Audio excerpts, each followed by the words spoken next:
Thank you, Corinne. Happy belated birthday. Thank you. I appreciate that. I don't know. There's always. There we go. I appreciate that. Thank you. Thank you, Peter. When did you guys learn that Vice President Harris wants to distance herself from Bidenomics? Why do you think that? Axios is now reporting that she is hoping to distance herself from President Biden's unpopularity on the economy. Can you blame her? Do you know this is the Biden-Harris administration? Are you aware that this is the Biden-Harris administration? And she is indeed the vice president. But if the president's policies on the economy were working, or if they were popular, wouldn't he still be the candidate? You literally just had the chair of the CEA here who laid out a pretty robust point by point about the economy and what has happened under the Biden-Harris administration.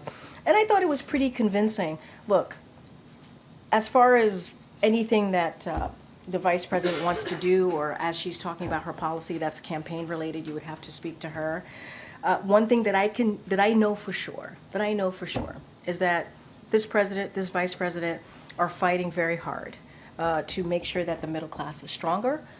They wanted to make sure that we're working to cut taxes for the middle class, for working people, slashing cost for working families, as you have seen them do over and over again. This is something that we believe in. You heard Jared talk about announcements this week about lowering cost, and that is something that they believe in.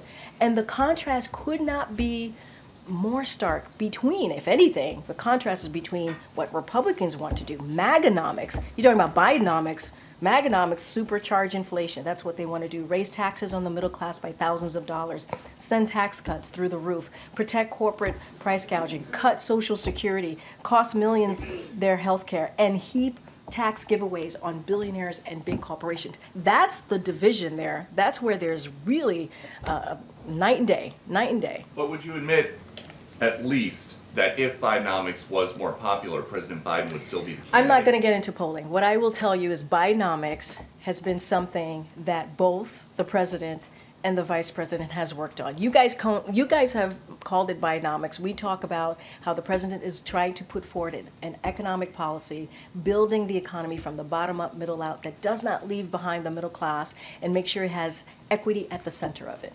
MAGAnomics, which is very different, which is something that neither of them believe in, wants to do the opposite of what we're trying to do on behalf of the American people.